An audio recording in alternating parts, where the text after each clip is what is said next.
주간 동안 평안하셨습니까? 12월 9일 온라인 수요예배를 함께하는 시간입니다. 오늘도 온라인 수요예배로 경건의 시간을 가지시는 여러분들께 우리 하나님 함께해 주시고 은혜 베풀어 주시기를 원합니다. 우리 기도하심으로 예배 시작하겠습니다. 은혜로우신 아버지 하나님 감사합니다. 이 시간 주님 말씀 앞으로 저희를 불러주시니 감사합니다. 우리에게 은혜를 베푸시는 하나님의 언약의 성취, 예수 그리스도의 오심을 기다리는 복된 시즌을 주심을 감사드립니다. 사단이 할 수만 있다면 우리의 시선을 이 세상의 어려움과 염려와 세상의 고락으로 돌려서 주님을 의심하고 낙심과 분노와 원망의 마음을 갖게 하려 합니다. 그러나 우리 삶 속에서 주님의 은혜를 발견할 수 있는 안목을 허락하여 주셔서 똑같은 상황 속에서도 은혜를 선택하며 살아갈 수 있는 믿음의 삶이 될 수 있게 인도해 주옵소서. 성탄의 계절에 우리에게 임하신 주님의 사랑과 화평으로 우리의 마음을 덮어주셔서 모두가 지치고 힘든 삶 속에 있는 이 상황 속에서 서로 용기를 주고 힘을 주고 따뜻한 마음을 나눌 수 있는 그런 믿음의 삶이 될 수 있도록 인도해 주옵소서. 우리의 인간적인 욕심과 세상만을 바라보는 안목으로는 주님의 은혜를 찾을 수가 없사오니 우리가 주님의 은혜의 말씀에 주목하고 우리를 사랑하시는 구주 예수님을 바라봄으로써 늘 은혜 안에 살아가는 우리 모두가 되게 하여 주옵소서. 성탄의 기다림이 이러한 주님의 위로와 구원의 선물로 큰 기쁨을 누리는 기다림이 되게 하여 주옵소서. 지치고 힘든 모든 심령 위에 주님의 위로와 용기와 회복을 허락해 주옵시고 어려움을 겪는 모든 성도들의 삶 가운데 함께해 주셔서 재정과 경제적인 문제, 건강과 안전의 모든 문제 지켜주시고 어려움이 올 때에 오히려 주님의 보호 안에 평안을 지켜내는 믿음의 삶이 될 수 있도록 은혜 내려 주옵소서. 오늘도 이 영상을 통해 예배드리며 시간을 주님께 드리는 성도들의 마음과 정성을 기쁘게 받아 주옵소서. 예수님 이름으로 기도드리옵나이다. 아멘. 우리 찬송가 88장 내 진정 사모하는 함께 찬송하겠습니다.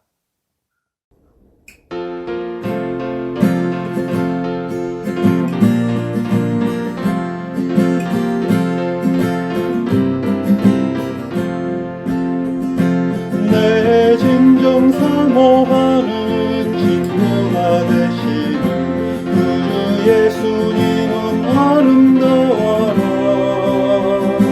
산 밑에 백합화요 빛나는 새벽별 주님 영원할 길 아주 없도다.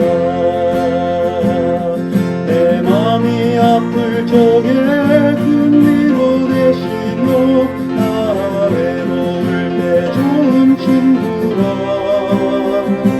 주는 저 산 밑에 백합 빛나는 새벽별 이 땅 위에 비길 곳이 없도다. 내 맘의 모든 염려 이 세상 노랗고 주님 항상 같이 하여 주시고 시험을 당할 때에 악마의 계교를 즉시 물리치사 나를 지키네. 온 세상 날 버려도 주 예수 안 버려 끝까지 나를 돌아보시니. 주는 저 산 밑에 백합 빛나는 새벽별 이 땅 위에 비길 것이 없도다. 내 맘을 다하여서 주님을 따르며 길이 길이 나를 사랑하리니. 물불이 두렵지 않고 참놈도 더없네. 주는 높은 산성 대방 되시라.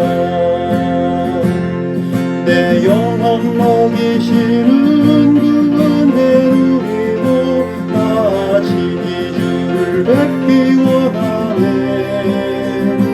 주는 저 산 밑에 백합 빛나는 새벽별 이 땅 위에 비길 곳이 없도다.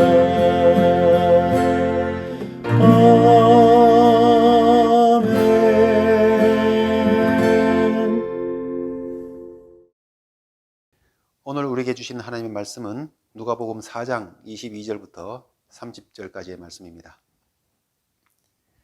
그들이 다 그를 증언하고 그 입으로 나오는 바 은혜로운 말을 놀랍게 여겨 이르되 이 사람이 요셉의 아들이 아니냐. 예수께서 그들에게 이르시되 너희가 반드시 의사야 너 자신을 고치라 하는 속담을 인용하여 내게 말하기를 우리가 들은 바 가버나움에서 행한 일을 내 고향 여기서도 행하라 하리라. 또 이르시되 내가 진실로 너희에게 이르노니 선지자가 고향에서는 환영을 받는 자가 없느니라.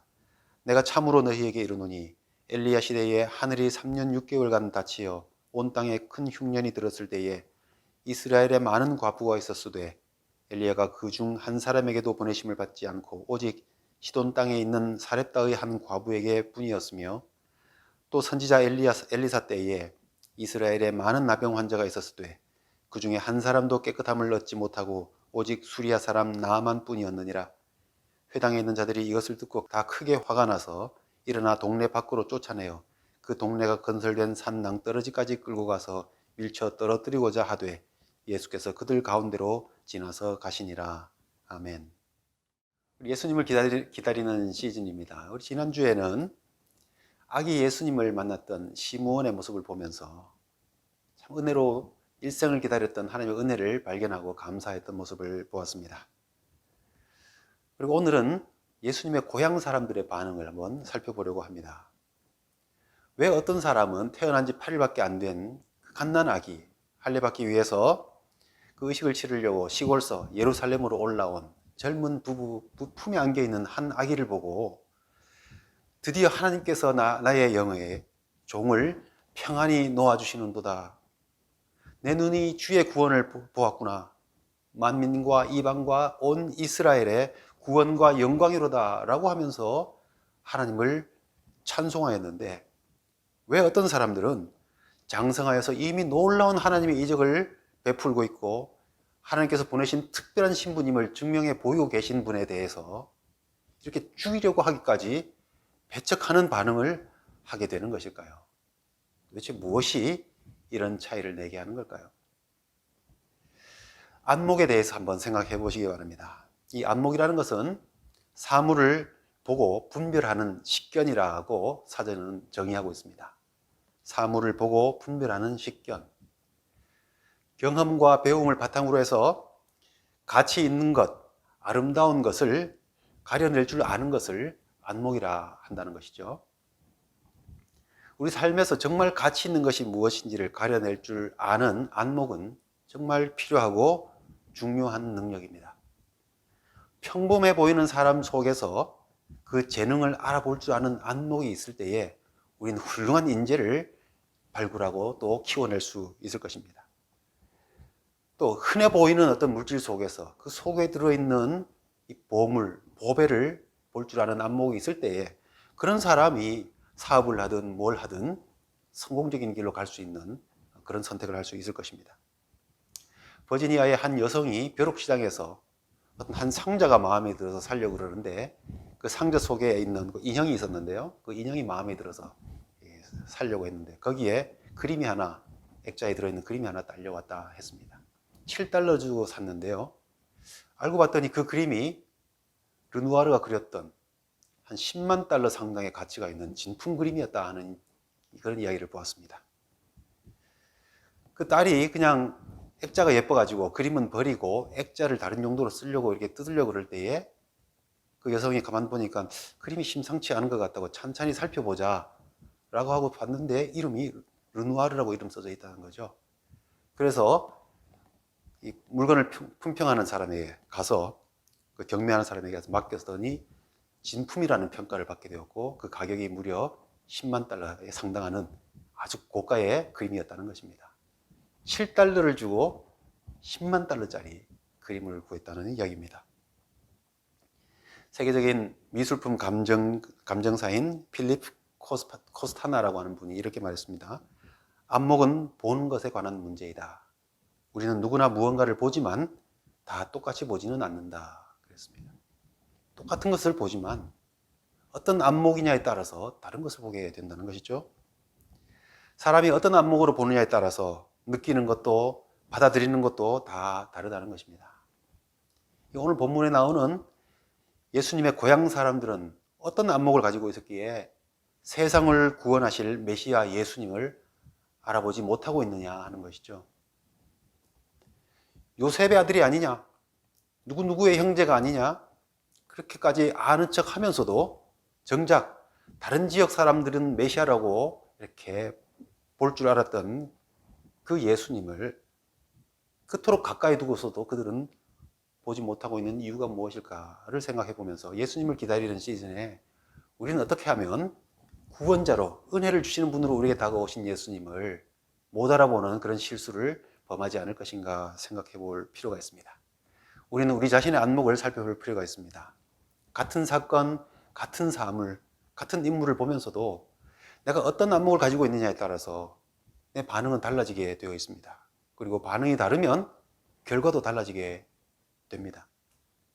성탄절이 다가오고 있는데 예수님의 오심을 시므온은 감동적으로 받아들이면서 하나님께 찬송하며 받아들였는데 우리가 시므온처럼 그렇게 예수님의 오심을 맞이할 것인가? 아니면 예수님의 고향 사람들처럼 모처럼 찾아온 메시아 예수님을 그토록 배척하면서 밀어내버릴 것인가?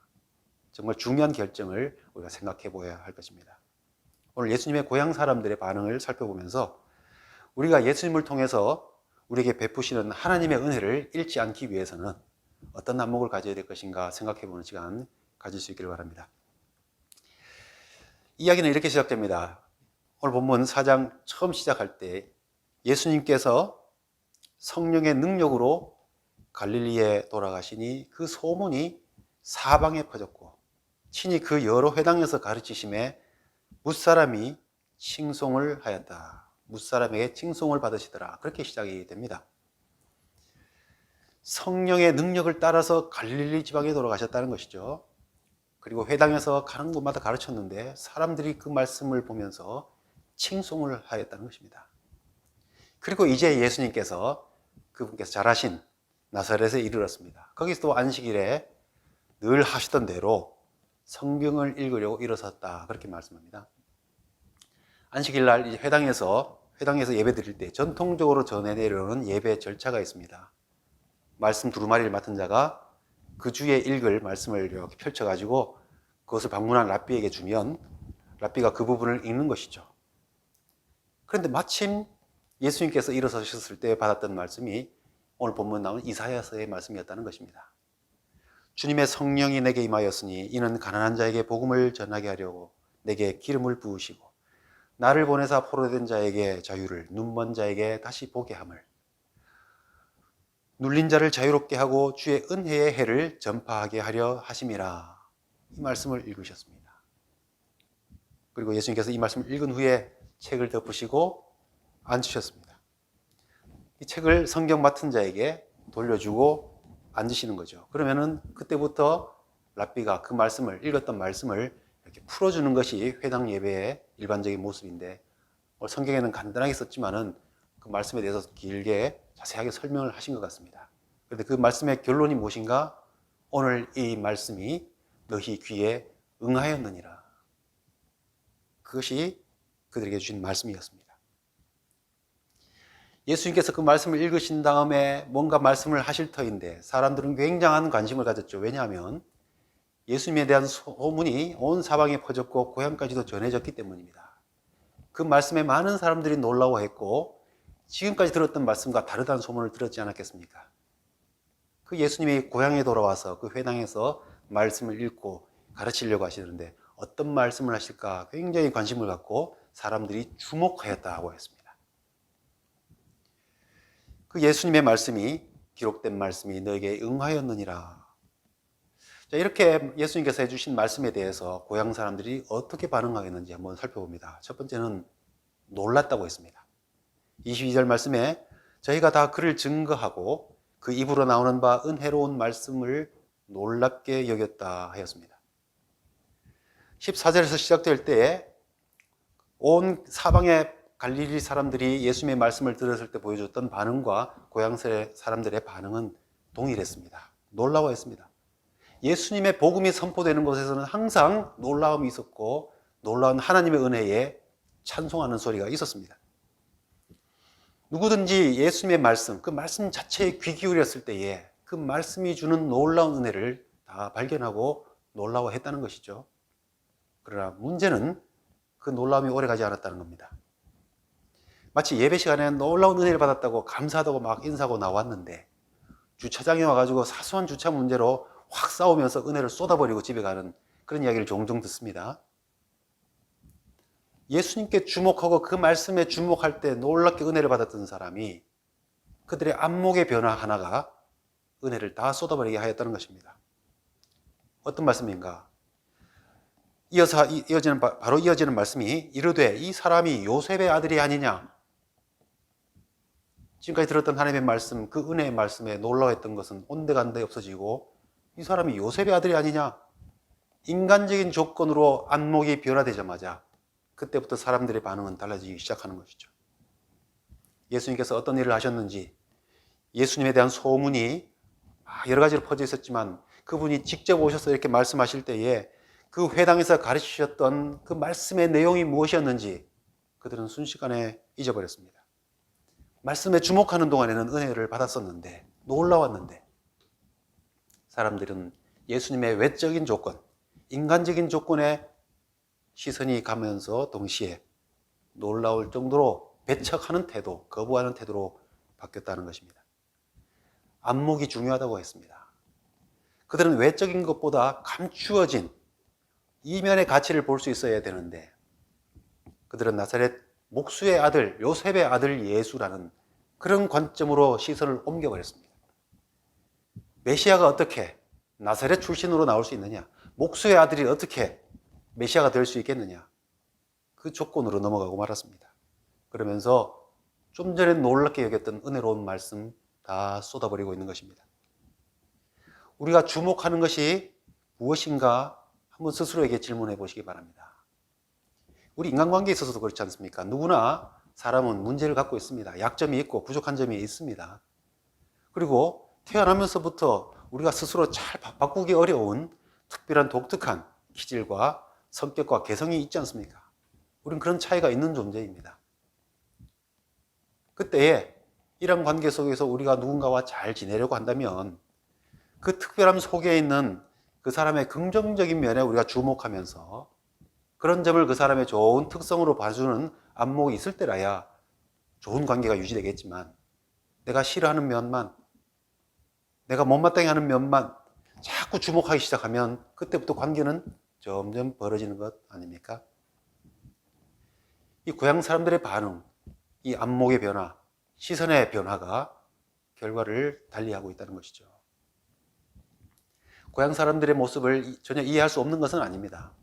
왜냐하면 어릴 때부터 익숙히 잘 알고 있던 한 아이가 커서 도시로 가서 뭔가 막 성공적으로 지낸다는 소문을 듣고 있는데 돌아와서는 굉장히 자기가 특별한 것처럼 말한다고 한번 상상을 해보시면 기본적으로 뭐 좀 컸네?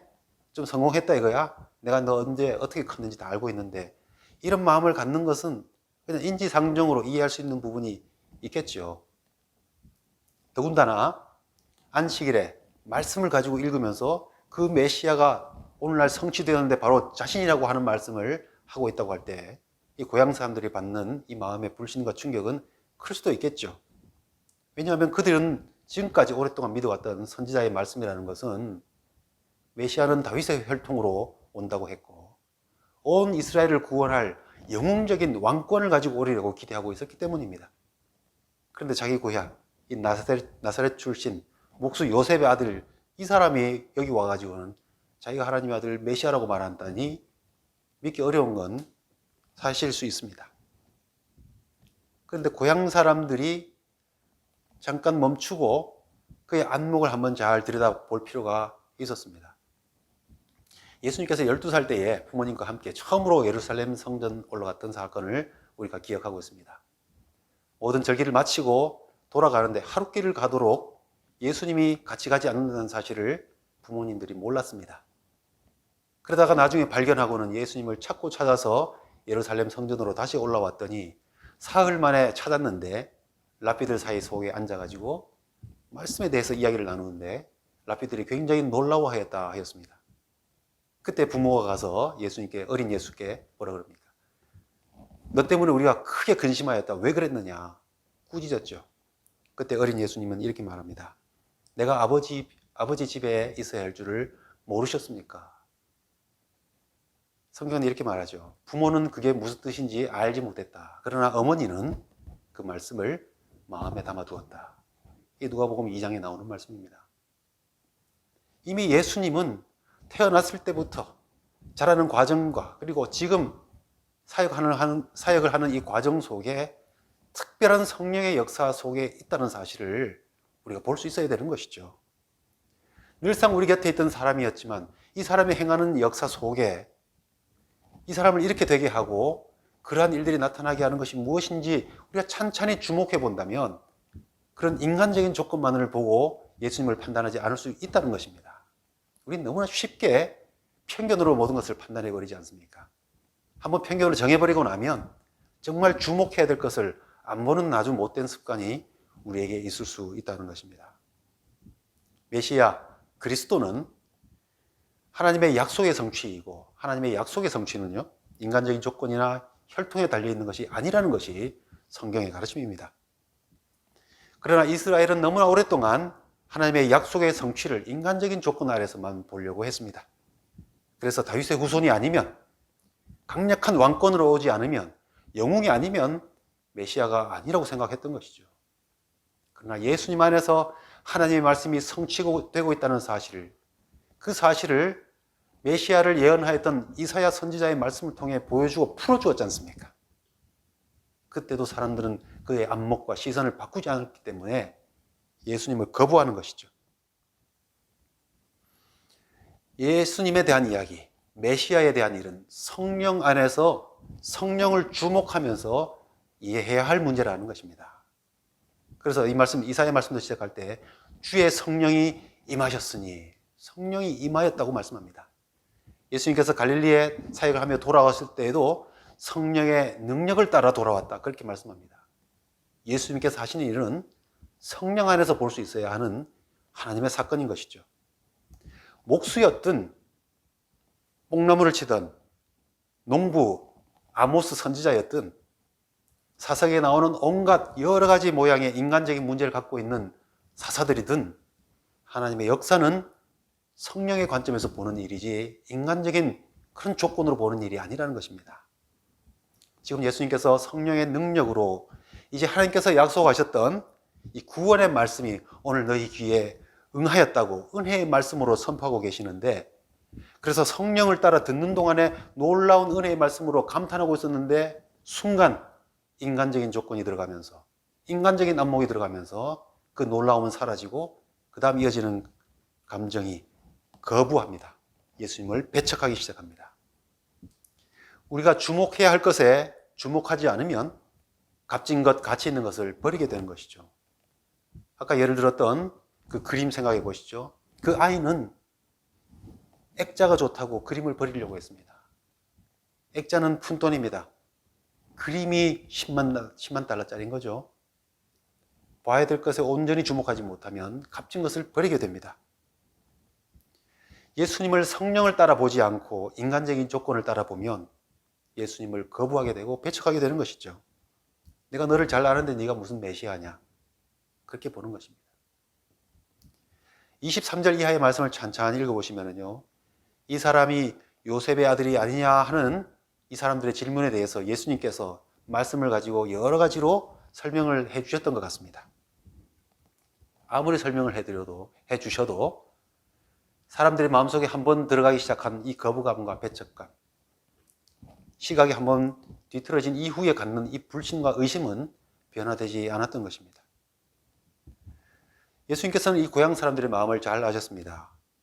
그래서 예수님께서 하시는 말씀이, 용한 의사가 되려면 네가 스스로 먼저 네 몸의 병을 고쳐봐라. 그 다음에라야 다른 사람들의 병을 고칠 수 있는 용한 의사로 생각할 것 아니냐, 그런 의미의 속담을 인용합니다. 다른 사람의 병을 고치기 전에 네 병부터 고쳐보라. 의원아, 네 병부터 고쳐봐라. 그 말은 무엇이냐면, 이스라엘 이 고향 사람들이 예수님의 말씀을 아무리 설명해 주셔도 믿지 않겠다고 증거를 보이라고 요구한다는 것이죠. 예수님은 공생의 기간 동안에 많은 이적을 베푸셔서 예수님의 하나님의 아들 되심, 메시아 되심을 증명해 보여주셨습니다. 하지만 의심을 위한 그리고 호기심을 위한 이적의 요구는 예수님께서 거절하셨습니다. 이거 보여주면 믿을게 라고 하는 말에 예수님은 속지 않으셨습니다. 그들 마음속에 믿으려고 요구하는 것이 아니라는 사실을 아셨기 때문에 이적을 안 보여주셨거든요. 이 고향 사람들이 다른 데서처럼 여기도 증거를 보여봐라 라고 요구한다는 것이고, 그럴 때 이들은 믿기 위해서 요구하는 것이 아닌 줄 아셨기 때문에 보여주지 않으신다는 것입니다. 고향 사람들이 예수님을 목수 요셉의 아들이라고 하는 이 인간적인 조건에 주목하여서 의심과 불신앙으로 이적을 요구하고 있는 것이고, 그들은 이적을 볼지라도 또 다른 이유로 계속해서 불신하고 잠깐 놀라긴 해도 그래도 이게 메시아의 증거는 될 수가 없다고 계속해서 믿음을 보여주지 않을 것을 아셨기 때문에, 그 마음을 이미 아셨기 때문에 예수님께서는 그 의심하는 마음을 책망하시는 것이죠. 그래서 결국 예수님은 선지자들을 배척하고 대접할 줄 몰랐던 이스라엘의 고질적인 영적인 병을 지적해 주셨습니다. 엘리야와 엘리사 시대의 그런 불신앙의 모습을 알려주셨는데, 누구나 아는 역사였습니다. 이스라엘이 하나님이 아니라 바알과 아세라를 섬기던 그 시절에 엘리야 선지자는 이스라엘 백성이 아닌, 하나님의 백성이 아닌 이방 땅에 있는, 시돈 땅에 있는 가난한 사렙다 과부에 의해서 대접을 받고 그의 집에 놀라운 하나님의 기적과 은혜가 있었다 하는 것을 기억하게 합니다.